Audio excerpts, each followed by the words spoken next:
Chapter 15, My Dogs Smell Meat. Anna Marie's mind raced. She remembered what her mother had said. If anyone stops you, you must pretend to be nothing more than a silly little girl. She stared at the soldiers. She remembered how she had stared at the others, frightened, when they had stopped her on the street.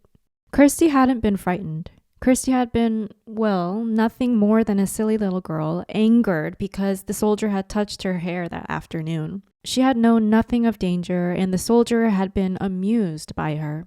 Anna Marie willed herself, with all her being, to behave as Kirsty would. "Good morning," she said carefully to the soldiers. They looked her up and down in silence. Both dogs were tense and alert. The two soldiers who held the leashes wore thick gloves. "What are you doing here?" one of them asked. Anna Marie held out her basket with a thick loaf of bread visible. "My Uncle Henrik forgot his lunch and I'm taking it to him. He's a fisherman." The soldiers were looking around. Their eyes glanced behind her and scanned the bushes on either side. "Are you alone?" one asked. Anna Marie nodded. "Yes," she said. One of the dogs growled, but she noticed that both dogs were looking at the lunch basket. One soldier stepped forward. The other, and the two holding the dogs, remained where they were. "You came out before daybreak just to bring a lunch? Why doesn't your uncle eat fish?" What would Kirsty reply? Anna Marie tried to giggle the way her sister might. "Uncle Henrik doesn't even like fish," she said, laughing. "He says he sees too much of it and smells too much of it. Anyway, he wouldn't eat it raw." She made a face. "Well, I suppose he would if he were starving. But Uncle Henrik always has bread and cheese for lunch." "Keep chattering," she told herself, as Kirsty would. A silly little girl. "I like fish," she went on. "I like it the way my mother cooks it. Sometimes she rolls it in breadcrumbs and..." The soldier reached forward and grabbed the crisp loaf of bread from the basket. He examined it carefully. Then he broke it in half, pulling the two halves apart with his fists. That would enrage Kirsty, she knew. "Don't!" she said angrily. "That's Uncle Henrik's bread. My mother baked it."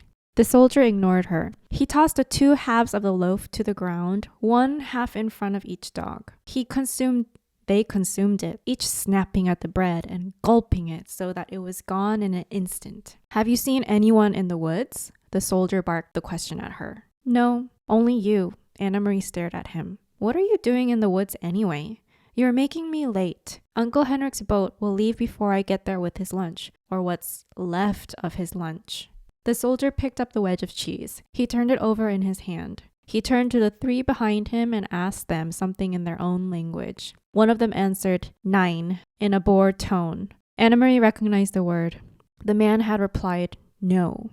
He had probably been asked, Anna Marie thought, "Do you want this? Or perhaps, should I give this to the dogs?" The soldier continued to hold the cheese. He tossed it back and forth between his hands. Anna Marie gave an exasperated sigh. "Could I go now, please?" she asked impatiently. The soldier reached for the apple. He noted its brown spots and made a face of disgust. "No meat?" he asked, glancing at the basket and the napkin that lay in its bottom. Anna Marie gave him a withering look. "You know we have no meat," she said insolently. "Your army eats all of Denmark's meat." "Please, please," she implored in her mind. "Don't lift the napkin." The soldier laughed. He dropped the bruised apple on the ground. One of the dogs leaned forward, pulling at his leash, sniffed the apple and stepped back. But both dogs still looked intensely at the basket, their ears alert, their mouths open. Saliva glistened on their smooth pink gums. "My dogs smell meat," the soldier said. "They smell squirrels in the woods," Anna Marie responded. "You should take them hunting." The soldier reached forward with the cheese in one hand as if he were going to return it to the basket, but he didn't. Instead, he pulled out the flowered cotton napkin. Anna Marie froze. "Your uncle has a pretty little lunch," the soldier said scornfully, crumpling the napkin around the cheese in his hand. "Like a woman," he added with contempt. Then his eyes locked on the basket.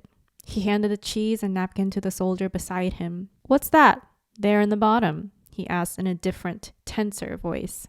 What would Kirsty do? Anna Marie stomped her foot. Suddenly, to her own surprise, she began to cry. "I don't know," she said, her voice choked. My mother's going to be angry that you stopped me and made me late. And you've completely ruined Uncle Henrik's lunch, so now he'll be mad at me too. The dogs whined and struggled against the leashes, nosing forward to the basket. One of the other soldiers muttered something in German. The soldier took out the packet. Why was this so carefully hidden? He snapped. Anna-Marie wiped her eyes on the sleeve of her sweater. It wasn't hidden any more than the napkin was. I don't know what it is. That, she realized, was true. She had no idea what was in the packet. The soldier tore the paper open while below him, on the ground, the dogs strained and snarled, pulling against their leashes. Their muscles were visible beneath the sleek, short-haired flesh. He looked inside, then glared at Anna-Marie. Stop crying, you idiot girl, he said harshly. Your stupid mother has sent your uncle a handkerchief. In Germany, the women have better things to do. They don't stay at home hemming handkerchiefs for their men. He gestured with the folded white cloth and gave a short, caustic laugh. At least she didn't stitch flowers on it. He flung it to the ground, still half wrapped in the paper, beside the apple. The dogs lunged, sniffed at it eagerly, then subsided, disappointed, again. Go on, the soldier said. He dropped the cheese and the napkin back into her basket. Go on to your uncle and tell him the German dogs enjoyed his bread. All of the soldiers pushed past her. One of them laughed, and they spoke to each other in their own language. In a moment, they had disappeared down the path in the direction from which Anna-Marie had just come. Quickly, she picked up the apple and opened the packet with the white handkerchief inside. She put them into the basket and ran around the bend toward the harbor, where the morning sky was now bright with early sun, and some of the boat engines were starting their strident din. The Ingeborg was still there by the dock, and Uncle Henrik was there, his light hair wind-blown and bright as he knelt by the nets. Anna-Marie called to him, and he came to the side, his face worried when he recognized her on the dock. She handed the basket across. Mama sent you lunch, she said, her voice quavering. But soldiers stopped me and they took your bread. She didn't dare tell him more.